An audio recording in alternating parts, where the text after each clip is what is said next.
بسم اللہ الرحمن الرحیم الحمد للہ رب العالمین والصلاة والسلام علی اشرف الانبیاء والمرسلین وعلی آلہ واصحابہ اجمعین ومن تبعہم بإحسان الى یوم الدین اما بعد قال الامام البخاری رحمہ اللہ باب بر الوالدین بعد موتہما۔ الادب المفرد کے درس میں ہم لوگ پچھلے 2 جمعہ سے یا 2 ہفتوں سے مسلسل ایک ہی باب پڑھتے ہوئے آئے ہیں، اور وہ باب ہے کہ والدین کے انتقال کے بعد ان کے ساتھ حسن سلوک کا بیان۔ والدین کی دنیا سے رخصت ہو جانے کے بعد بھی اولاد کے لیے ایسے موقع کہ وہ اپنے والدین کے ساتھ اچھا سلوک کرتے رہیں، شریعت میں کیا ہے؟ اس باب میں امام بخاری رحمۃ اللہ علیہ نے 4 حدیثیں نقل کی ہیں۔ ہم نے 3 حدیثیں پڑھ لیں، اور 3 حدیثوں سے جو باتیں ہمارے سامنے آئیں، سب سے پہلی بات تو یہ تھی کہ یہ مسئلہ ہمیں معلوم ہوا کہ والدین کی موت کے ساتھ ہمارا ان سے رشتہ ختم نہیں ہو جاتا ہے۔ والدین کی موت کے ساتھ والدین کا جو ہم پر حق ہے وہ ختم نہیں ہو جاتا۔ ان کے انتقال کے بعد بھی ان کے ساتھ حسن سلوک کا، ان کے ساتھ بہتر معاملے کا اللہ تعالیٰ نے دروازہ کھلا رکھا ہوا ہے۔ یہ پہلی بات ہے جو اس باب سے ہمارے سمجھ میں آئی۔ دوسری بات جو اب تک سنی ہوئی باتوں میں ہمارے سامنے واضح ہوئی وہ یہ کہ اگر والدین کے انتقال کے بعد ان کے ساتھ حسن سلوک کرنا ہے تو وہ کون سے طریقے ہیں جن سے ہم ان کے انتقال کے بعد بھی ان کے ساتھ حسن سلوک کا سلسلہ جاری رکھ سکتے ہیں؟ اس مسئلے کو سمجھنے کے لیے ہم نے یہ تفصیل شروع کی تھی کہ انتقال کر جانے والے کو اس کے انتقال کے بعد وہ کون سے اعمال ہیں جن کا فائدہ اور ثواب پہنچتا ہے۔ اس لیے کہ اگر ہمیں یہ معلوم ہو جائے کہ وہ کون سے راستے ہیں جن سے انتقال کر جانے والے کو انتقال کے بعد ثواب پہنچتا ہے تو ہم یہ آسانی سے طے کر سکتے ہیں کہ والدین کے ساتھ حسن سلوک کا یہ طریقہ ہے۔ تو میں نے آپ کے سامنے گزشتہ درس میں یہ بات رکھی تھی کہ کسی بھی انسان کے انتقال کر جانے کے بعد اسے ثواب پہنچتے رہنے کے بنیادی طور پر 2 طریقے ہیں۔ ایک طریقہ وہ اعمال، وہ کام ہے جو آدمی خود کر کے جائے یا آدمی سبب بن کر جائے۔ آدمی خود کر کے جاتا ہے، اس کے بعد وہ چیز باقی رہتی ہے، یا آدمی کسی چیز کا، کسی نیکی کا سبب بن جاتا ہے، اس کی زندگی کے بعد وہ چیزیں باقی رہتی ہیں اور اس آدمی کو ثواب پہنچاتی رہتی ہیں۔ یہ کیا کیا چیزیں ہیں؟ بڑی تفصیل میں نے آپ کے سامنے رکھی، جو حدیث میں اللہ کے نبی صلی اللہ علیہ وسلم نے بیان فرمائی ہے۔ کئی چیزیں آپ کے سامنے میں نے رکھی ہیں۔ اب آج ہم یہ بات کریں گے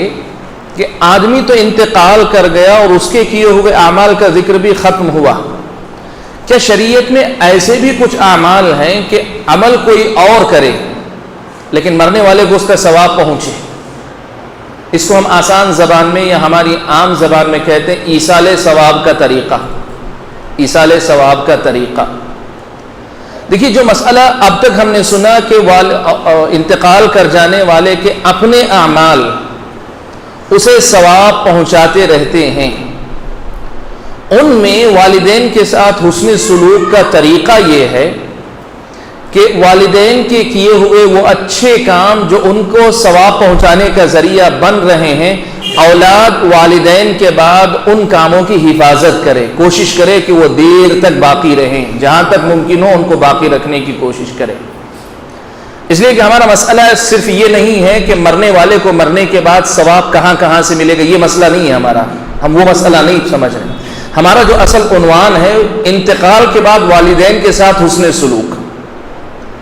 اس کو سمجھنے کے لیے میں نے کہا جو کام مرنے والا کر گیا ہے اور اس کے بعد باقی ہیں وہ کام، ان کاموں میں والدین کے ساتھ حسن سلوک کا طریقہ یہ ہے کہ جو اولاد ہے وہ اولاد اپنے والدین کے ان اچھے کاموں کو باقی رکھنے کی پوری کوشش کرے جو کام والدین کو ثواب پہنچا رہے ہیں، کہ یہ والدین ہی ہیں لیکن اولاد ان کی حفاظت کرے۔ مثال کے طور پر آپ کے والد نے مسجد بنا دی، اب اس مسجد کی صحیح دیکھ بھال کرنا، اس کے مسائل کو حل کرتے رہنا، اس مسجد کو آباد رکھنے کی کوشش کرتے رہنا، ایک تو آپ کے لیے ثواب کا کام ہے ہی، لیکن والد کی بنائی ہوئی مسجد کی ایسی دیکھ ریکھ یہ والدین کے ساتھ حسن سلوک کا ایک حصہ ہے۔ میں نے گزشتہ درس میں بھی مثال دی آپ کے سامنے کہ والد نے بور لگوا دیا، نل لگوا دیا، پانی کی سہولت کر دی بستی محلے والوں کے لیے، وہ تو چلے گئے، آپ ان کے بعد اس سلسلے کو باقی رکھیں کہ وہ نل یا وہ بورویل یا وہ کنواں جو بھی آپ نے کھدوایا ہے اس میں پانی آتا رہے، اگر کوئی خرابی آ گئی تو آپ اس کی اصلاح کریں۔ ایسا کرنا یہ آپ کے لیے ثواب کا کام بھی ہے، لیکن ساتھ میں یہ والدین کے ساتھ حسن سلوک کا باب بھی ہے۔ تو میں نے بتایا کہ انتقال کر جانے والے کے ثواب پہنچنے یا اس تک ثواب پہنچانے کے دو بنیادی راستے ہیں، ایک یہ کہ وہ خود نیکی کر کے جائے، وہ نیکی اسے ثواب پہنچاتی رہے، اور ایسی نیکی میں والدین کے ساتھ انتقال کے بعد حسن سلوک کا طریقہ یہ ہے کہ ان کی ان نیکیوں کی ہم حفاظت کریں، ان کو ترقی دینے کی کوشش کریں تاکہ وہ باقی جب تک رہیں ان کو ان کے اعمال کا ثواب پہنچتا رہے۔ یہ والدین کے ساتھ حسن سلوک کا طریقہ ہے۔ اب جو دوسری شکل ہے کہ والدین تو عمل جو کرنا تھا کر کے گئے، کیا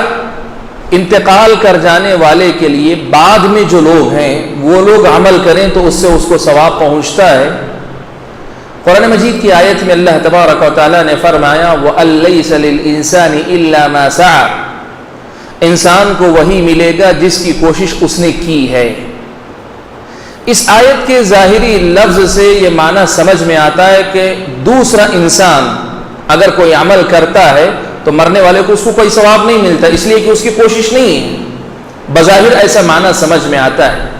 لیکن قرآن کی آیتوں کی تفسیر کرنے کا طریقہ یہ ہے کہ قرآن احادیث دونوں کو ساتھ میں رکھ کر ایک ساتھ سمجھا جاتا ہے، اس لیے کہ یہ بھی اللہ تعالیٰ کی وحی ہے اور احادیث بھی اللہ کے نبی اپنی طرف سے نہیں بتاتے، وما ينطق عن الهوى ان هو الا وحی یوحى۔ تو طریقہ یہ ہوتا ہے کہ اللہ کے نبی صلی اللہ علیہ وسلم کی احادیث کو بھی سامنے رکھتے ہیں، تو مسئلہ یوں بنتا ہے، خلاصہ جو سامنے آتا ہے وہ یہ کہ دوسروں کے اعمال سے مرنے والے کو ثواب ملے، کہ مرنے والے کا کوئی دخل نہیں، لوگ اپنی طرف سے نیکیاں کر رہے ہیں، ان کا ثواب مرنے والے کو پہنچے، تو ہم یہی کہیں گے اصل قاعدہ یہی ہے کہ انسان کے اعمال کا خود کو فائدہ ہوتا ہے، مرنے والے کو وہ ثواب نہیں پہنچا سکتا سوائے ان اعمال کے جن اعمال کے ثواب کے پہنچنے کی دلیل ہمیں ملتی ہو۔ یہ ضابطہ، یہ قانون ہے، اصل یہی ہے کہ وہ لَيْسَ لِلْإِنسَانِ إِلَّا مَا سَعَى، انسان جو اپنی زندگی میں کر گیا وہ چاہے باقی رہ کر فائدہ پہنچائے یا اس کی زندگی میں پہنچائے، انسان کی کوشش اسے فائدہ پہنچائے گی۔ لیکن ایسا کوئی کام جس میں انسان کی کوشش کا دخل نہیں، آدمی اپنی طرف سے کر رہا ہے، کیا اس سے مردے کو فائدہ پہنچے گا، انتقال کر جانے والے کو فائدہ پہنچے گا؟ تو ہم یہ کہیں گے کہ قرآن کی اس آیت کی روشنی میں اصل یہی ہے کہ انسان کے اعمال کا ثواب ان کو نہیں پہنچتا سوائے ان کاموں کے جن کاموں کا ثبوت اللہ کے نبی صلی اللہ علیہ وسلم سے یا شریعت کے دلائل کی روشنی میں ہمیں ملتا ہو۔ اب بات یوں معلوم ہوئی کہ ایصال ثواب کا کوئی بھی طریقہ اب اگر ہم بیان کرتے ہیں، ہم کریں عمل اور ہمارے مرحومین کو ثواب پہنچے، تو اس کے لیے یہ دیکھا جائے گا کہ جس کام کے لیے دلیل ہے اس کا ثواب پہنچے گا، اور جس کام کے لیے دلیل نہیں ہے اس کا ثواب انہیں نہیں پہنچے گا۔ یہ ایک عام قاعدہ ہے، ایک عام ضابطہ ہے، اس کو یاد رکھ لیں۔ اب اس کی روشنی میں وہ کون سے اعمال ہیں، وہ کون سے کام ہیں کہ آدمی عمل کرے لیکن ثواب کسی اور کو پہنچے، مرنے والے کو پہنچے، انتقال کر جانے والے کو پہنچے۔ ایصال ثواب کے طریقے کیا کیا ہیں؟ اس سلسلے میں سب سے پہلا راستہ ہے، سب سے پہلا طریقہ ہے مرحومین کے لیے دعا کرنا، انتقال کر جانے والوں کے لیے دعا کرنا۔ اب ہماری دعا میں ان کا کوئی دخل نہیں، دعا ہم کرتے ہیں، اپنی کوشش سے کرتے ہیں، لیکن ہماری دعا سے اللہ تبارک و تعالیٰ مرحومین کو فائدہ پہنچاتے ہیں، ان کا فائدہ ہوتا ہے، اللہ تعالیٰ ان کو فائدہ پہنچاتے ہیں۔ اس سلسلے میں 2 حدیثیں ہمارے سامنے، بلکہ 3 حدیثیں ہمارے سامنے جو گزری، تینوں میں یہ چیز ہے۔ ایک تو اولد صالح یدعو لہ، نیک اولاد اپنے والدین کے لیے دعا کرے، تو گویا دعا کرنا ان کو فائدہ پہنچاتا ہے۔ دوسری حدیث ہم نے آپ کو بتائی کہ اللہ تعالیٰ ایک آدمی کو اس کے درجات کے، اس کے اعمال کے مطابق درجہ دے دیں گے، پھر اس کے بعد اس کے درجات میں اللہ بلندی کریں گے۔ بندہ پوچھے گا اللہ تعالیٰ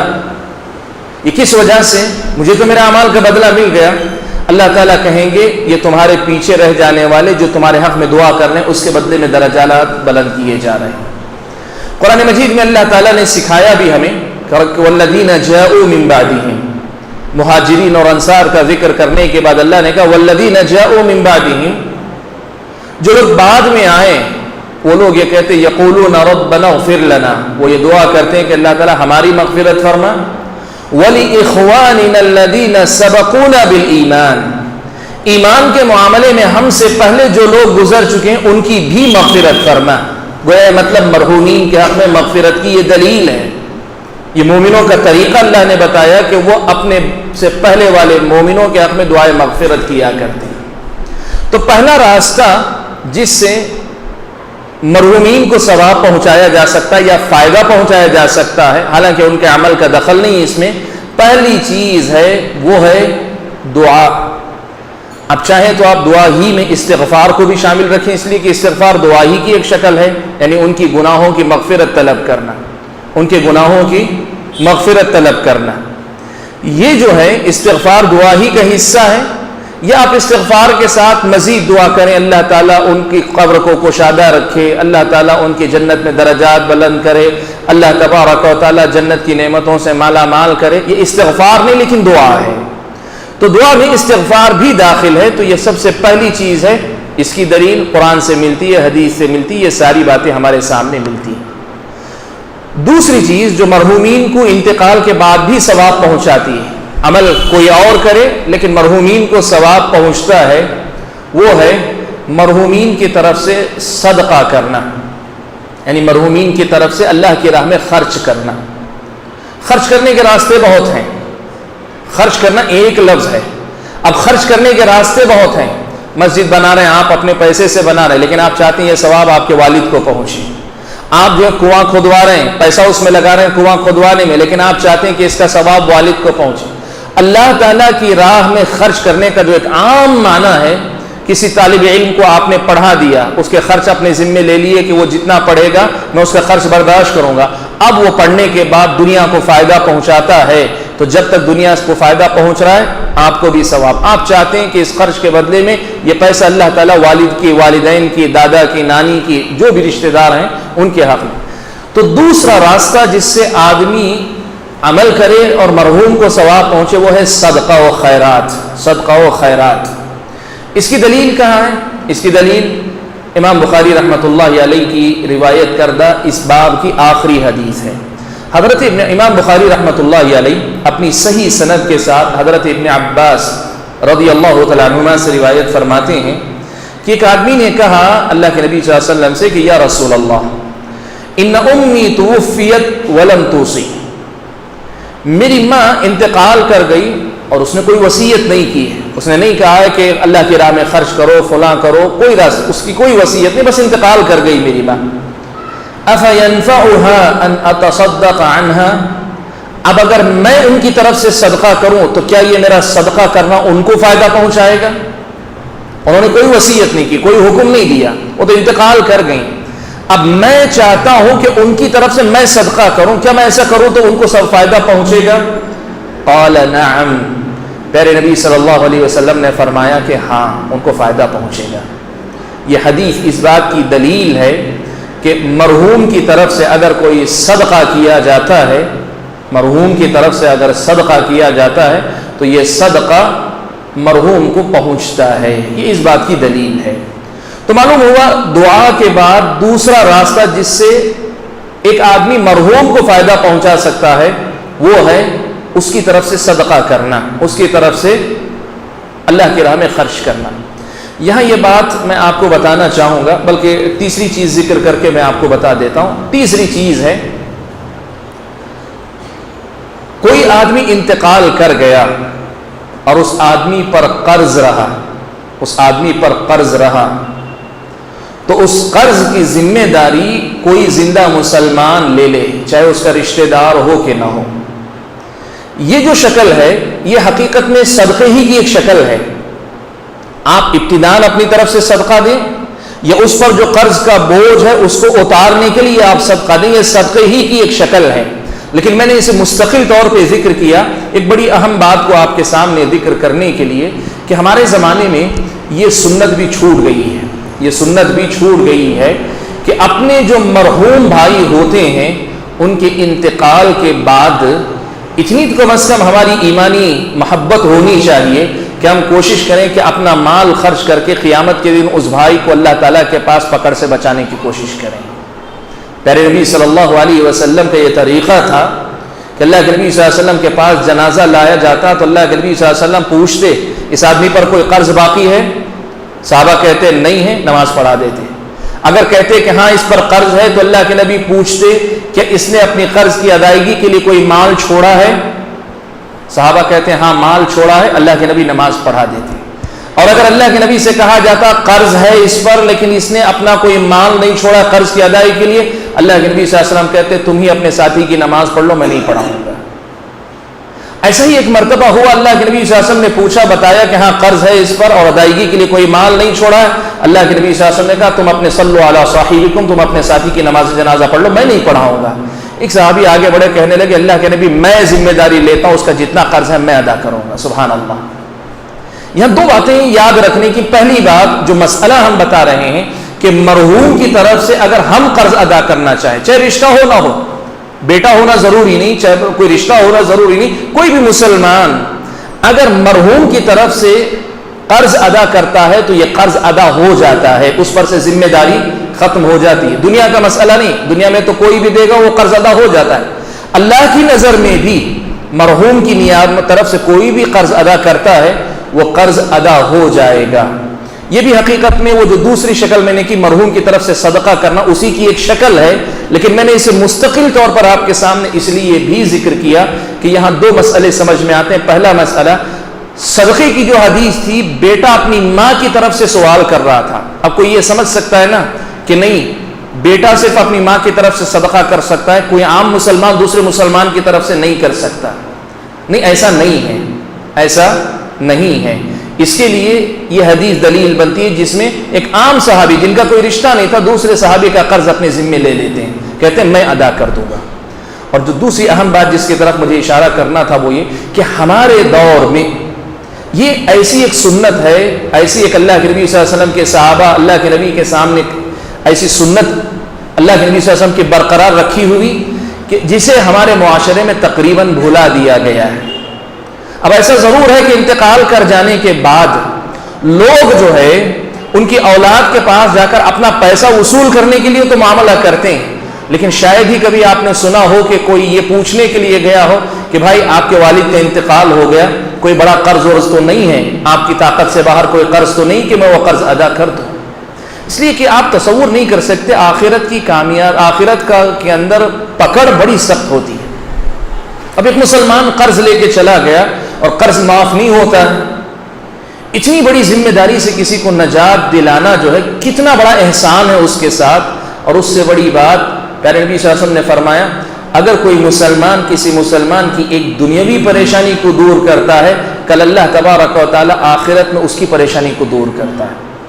آج اگر کسی قرضدار کے قرض کو ہم اگر چھڑا دیں گے، ادا کر دیں گے، کل ہو سکتا ہے ہم پہ اگر کچھ قرض ہوگا، کوئی دوسرے قسم کے قرض، کچھ برائیاں ہمارا بوجھ ہوں گی، اللہ تعالیٰ وہ سب معاف کر دیں گے۔ اس سنت کو زندہ کیجئے کہ کوئی بھی اپنے بہت دور نہ صحیح، اپنے ملنے ملانے والے خاندان قبیلے کے لوگ پورا قرض نہ صحیح، جتنا آپ کی استطاعت ہے اتنا دیجئے، کہیے کہ بھائی میرے پاس اتنا پیسہ ہے، آپ اپنے والد کے اپنے فلاں مرحوم کے قرض کی ادائیگی کے لیے استعمال کیجئے۔ ہم نے وہ منظر دیکھا ہے مدینہ میں، مدینہ کے اندر ہم نے یہ منظر دیکھا ہے کہ بقیع جو قبرستان ہے مسجد نبوی کے احاطے سے متصل ہی الگ جو قبرستان ہے بقیع، جس کو بقیع الغرقد یا عام لوگوں سے جنت البقیع بولتے ہیں، حالانکہ وہ جنت البقیع نام نہیں ہے، بقیع یا بقیع الغرقد۔ تو یہ جو بقیع الغرقد ہے اس میں کبھی جنازے میں شریک ہونے کے لیے جاتے، تو یہ منظر ہم نے دیکھا ہے کہ کوئی رشتہ داری نہیں ہوتی، لیکن انتقال کرنے کے بعد جب تدفین ہوتی ہے کچھ اہل خیر وہی قبرستان ہی میں یہ اعلان کر دیتے ہیں کہ بھائی اس انتقال کرنے والے پر اگر کوئی قرضہ ہے، جو بھی قرضہ ہے وہ مجھ سے لے لے، اللہ کے لیے اس بندے کو ابھی معاف کر دے قرض۔ یہ سنتیں جو ہے، دیکھیے یہی سب چیزیں جس کو ہم کہتے ہیں اسلامی معاشرہ، اسلامی اخوت، اسلامی بھائی چارہ، یہی سب چیزیں ان کو زندہ کیجیے اپنے معاشرے کے اندر۔ تو میں نے بتایا آپ کے سامنے کہ تیسرا عمل جو مرحوم کو فائدہ پہنچاتا ہے قرض کی ادائیگی ہے، لیکن اگر ہم اسے صدقہ ہی میں شامل کر لیں، صدقے ہی کی ایک شکل، تو اب تک ہم نے دو چیزیں، ایک دعا ہے، دوسرا صدقہ ہے۔ تیسری چیز جو انتقال کرنے والے کو فائدہ پہنچاتی ہے وہ ہے اگر انتقال کر جانے والے پر روزے تھے، نظر کے روزے، اگر کسی پہ فرض روزے تھے، بیمار تھا، ادائیگی نہیں کر سکا، وہ روزے نہیں رکھ سکا، تو اس کا طریقہ یہ کہ اس کا کفارہ ادا کر دیا جائے۔ لیکن اگر نظر کے روزے ہیں، نظر مانی ہوئی ہے، تو نظر کا مسئلہ یہ ہے کہ نظر کے روزوں کا پیسے کے ذریعے کفارہ نہیں ہوتا، نظر کا روزہ رکھ کر ہی ادا کیا جاتا ہے۔ پیارے نبی صلی اللہ علیہ وسلم نے فرمایا من مات وعلیہ صوم صام عنہ ولیہ، جو آدمی انتقال کر جائے اس حال میں کہ اس پہ روزے ہوں، تو اس کا جو ولی یا وارث ہے وہ اس کی طرف سے روزے رکھے گا۔ کسی نے نظر مانی تھی کہ میرا فلاں کام ہو گیا تو میں 10 روزے رکھوں گا، اور کام ہو گیا حقیقت میں، لیکن وہ روزے رکھنے سے پہلے انتقال کر گیا۔ مثال کے طور پر بیوی جانتی ہے کہ شوہر نے اس قسم کی نیت کی تھی، کام بھی ہوا تھا لیکن وہ روزے نہیں رکھ سکے تھے، تو اب اس کا جو وارث ہوتا ہے، بیٹا ہے، بھائی ہے، وہ روزوں کو رکھا کرے، اس لیے کہ نظر کے روزے اگر وہ رکھے گا اللہ تعالیٰ اس انتقال کر جانے والے پر سے ذمہ داری کو ختم کر دیں گے۔ یہ تیسری چیز ہے جس کا ثبوت ہم کو ملتا ہے کہ کسی انتقال کر جانے والے پہ نظر کے روزے ہوں، وہ آدمی ان کی ادائیگی وارث اگر روزے رکھ لے تو میت کی طرف سے ادا ہو جائیں گے۔ چوتھی چیز جس کا تذکرہ مجھ کو اور آپ کو ملتا ہے میت کی طرف سے، انتقال کر جانے والے کی طرف سے، وہ ہے حج اور عمرہ کرنا۔ حج اور عمرہ کرنا صحیح ہے، ان کی روایت ہے، ابن عباس رضی اللہ تعالیٰ عنہما روایت فرماتے ہیں اللہ کے نبی صلی اللہ علیہ وسلم سے کہ ایک عورت نے آ کر کہا میرے والد بہت بوڑھے ہو چکے ہیں، میرے والد بہت بوڑھے، انتقال نہیں، میرے والد بہت بوڑھے ہو چکے ہیں، اس طرح کہ وہ سواری پہ بیٹھ نہیں سکتے ہیں، کیا میں ان کی طرف سے حج کروں؟ اللہ کے نبی نے کہا ہاں تم اپنے والد کی طرف سے حج کرو۔ دوسری ایک اور روایت میں یہ ہے کہ اس عورت نے یہ بھی کہا، ایک دو صحیح بخاری میں یہی روایت ان الفاظ کے ساتھ آئی کہ اس عورت نے یہ کہا کہ میری ماں نے جو ہے نظر مانی تھی کہ وہ حج کرے گی لیکن حج نہیں کر سکی، انتقال کر گئی، وہ انتقال کر گئی ہے، کیا میں اس کی طرف سے اب حج کروں تو اس کی وہ ذمہ داری ادا ہوگی، اس کا وہ فرض ثابت ہوگا؟ پیارے نبی صلی اللہ علیہ وسلم نے اس سے کہا کہ ہاں تم ان کی طرف سے حج کرو۔ یہ مسئلہ تو آپ کو معلوم ہے، جو حج کرنے والا ہے وہ پہلے اپنا حج کرے گا، اس کے بعد کسی اور کی طرف سے کرے گا، لیکن یہاں جو مسئلہ ہے کہ انتقال کر جانے والے کی طرف سے حج یا عمرہ کیا جائے تو یہ بھی اس کو فائدہ پہنچاتا ہے۔ تو گویا مطلب دعا ہوئی، دعا کے بعد جو دوسرا عمل ہم نے ذکر کیا وہ ہے صدقہ، میت کی طرف سے صدقہ و خیرات کرنا۔ تیسری چیز جس کا ہم نے ذکر کیا وہ ہے نظر کے روزے، اور چوتھی چیز جس کا ذکر ہم نے کیا وہ ہے مرنے والے کی طرف سے حج اور عمرہ کرنا۔ یہ چار چیزیں ہیں جن کا ثبوت واضح طور پہ ملتا ہے۔ اس کے بعد اگلا مسئلہ آتا ہے میت کی طرف سے قربانی کرنا، میت کی طرف سے قربانی کرنا۔ دیکھیے ایک چیز آپ کو میں بس بتا دیتا ہوں، آپ جانور خرید کر اللہ کے نام پہ ذبح کر دیتے ہیں، غریبوں کو کھلا دیتے ہیں اور یہ کہتے ہیں کہ یہ جو ہے میرے فلاں کو ثواب پہنچ جائے گا، اس لیے کہ یہ صدقہ ہے، یہ جو جانور آپ ذبح کر کے کیے صدقہ ہے۔ لیکن قربانی کا مسئلہ ذرا سا نازک یہ ہے کہ قربانی جانور کا ذبح ہونا خود ایک عبادت ہے، جانور کا اس دن ذبح کرنا وہ خود ایک عبادت ہے، پھر اس کے بعد اس کے گوشت کو کھلانا یہ صدقہ و خیرات ہے۔ تو عام صدقہ و خیرات کی جو دلائل ہیں، عام صدقہ و خیرات کی جو حدیثیں ہیں، ان سے قربانی کے لیے دلیل پکڑنا درست نہیں ہوگا، اس لیے کہ قربانی مستقل ایک عبادت ہے۔ تو سوال یہ ہے کہ کیا میت کی طرف سے قربانی کی جا سکتی ہے؟ آپ جانتے ہیں یہ مسئلہ بڑا اختلافی ہے، اہل علم جو ہے اپنے اپنے دلائل کی روشنی میں دونوں کے قائل ہیں۔ بعض اہل علم یہ کہتے ہیں کہ نہیں، میت کی طرف سے قربانی جائز نہیں ہے، اس لیے کہ ایسا کوئی ثبوت نہیں کہ اللہ کے نبی صلی اللہ علیہ وسلم نے کہا ہو کہ میت کی طرف سے قربانی کر سکتے ہیں، یہ بعض اہل علم کا ماننا ہے۔ لیکن وہیں دوسرے اہل علم کا یہ ماننا ہے کہ میت کی طرف سے قربانی ہو سکتی ہے، پھر ان میں سے کچھ لوگ اپنی اپنے شرائط اپنے جو ہے کچھ قید لگاتے ہیں۔ میں مسئلے کی تفصیل میں نہیں جاؤں گا، جو راجح بات ہے دلیل کی روشنی میں جو زیادہ صحیح بات ہے وہ صرف آپ کے سامنے ذکر کروں گا۔ زیادہ صحیح بات یہ ہے کہ اگر انتقال کر جانے والے والدین، دادا دادی، نانا نانی کی طرف سے اولاد، پوتا پوتی، نواسا نواسی اگر کرتے ہیں، یعنی آپ کے وجود میں آنے میں جو سبب بنے ان کی طرف سے اگر آپ کرتے ہیں تو انشاءاللہ ان کو ثواب ملے گا، ان کی طرف سے قربانی کرنا جائز ہے۔ ان کے علاوہ دوسروں کی طرف سے عام انتقال کر جانے والوں کی طرف سے قربانی کرنا یہ اس کی دلیل نہیں ملتی، اس لیے یہ درست نہیں ہے۔ اور اس سے بہتر قول ان اہل علم کا ہے جنہوں نے یہ کہا کہ اگر آپ کرنا بھی چاہیں، پیارے نبی صلی اللہ علیہ وسلم نے کیا کیا، 2 بکرے ذبح کیے اور آپ نے کہا کہ یہ میرے اور میری امتیوں کی طرف سے، یہ میرے اور میرے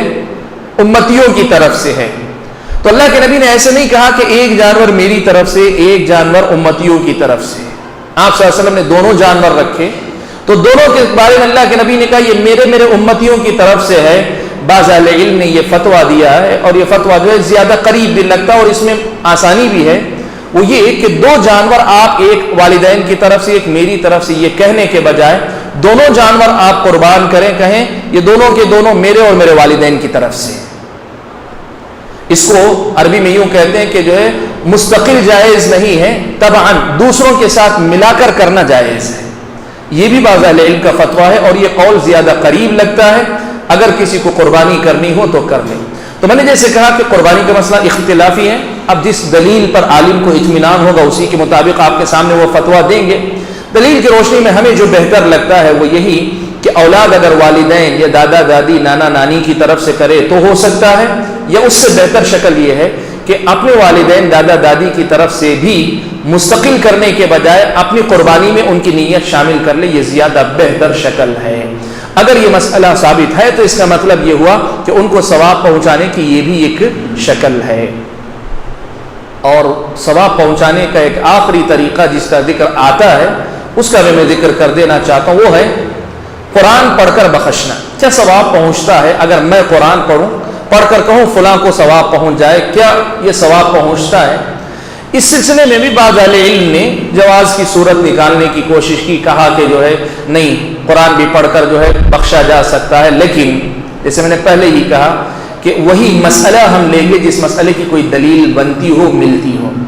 جہاں تک ہم نے دیکھا ہے قرآن پڑھ کر بخشنے کی کوئی دلیل نہیں ملتی، اس لیے راجح بات یہی ہے کہ قرآن پڑھ کر بخشنا درست نہیں ہے۔ اب ہمارے یہاں معاشرے میں بڑا رواج ہے، انتقال کرنے کے ساتھ گھر کی عورتیں پورے قرآن تقسیم کر کے بیٹھ جاتی ہیں، ایک ایک پارہ پڑھتی ہیں، اور پورا ایک سمجھیے کہ 1 گھنٹے کے اندر ایک پارہ سب پڑھ لیے، 1 گھنٹے کے اندر پورا ایک قرآن ہوا بخشوا دیتے ہیں۔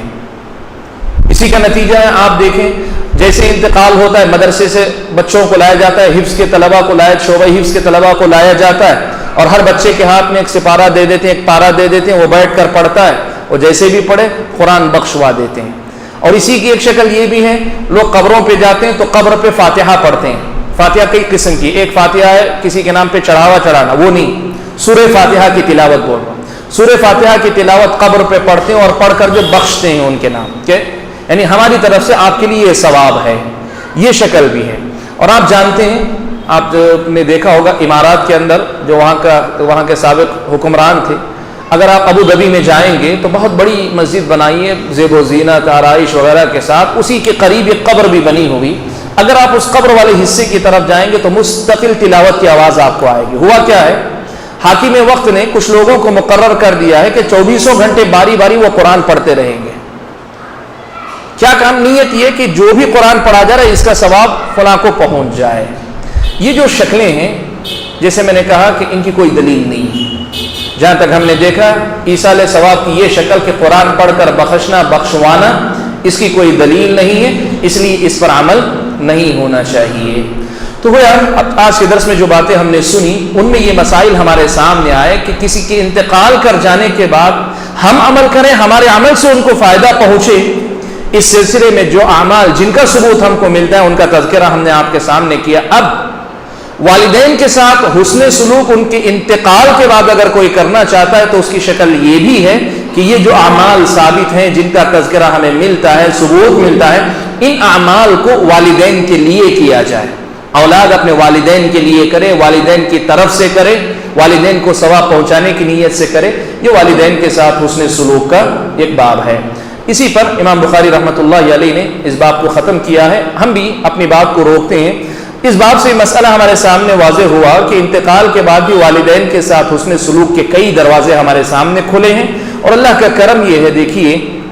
کہ اللہ تعالیٰ نے نیکیوں کے دروازے ہمیشہ ایک سے زائد رکھے ہیں. یہ اللہ تعالیٰ کا کرم ہے ہم پر. اس لیے کہ ایک طے شدہ نیکی بتا دیتے, ہم کر پاتے نہیں کر پاتے, محروم رہ جاتے. لیکن ایک سے زائد نیکی اگر ہمارے سامنے ہے تو اس کا سب سے بڑا فائدہ یہ ہوتا ہے کہ ہم اپنی سہولت کے مطابق, کوئی پیسے والا ہے تو وہ صدقہ و خیرات کرے گا, اور کوئی جو ہے طاقتور ہے, کچھ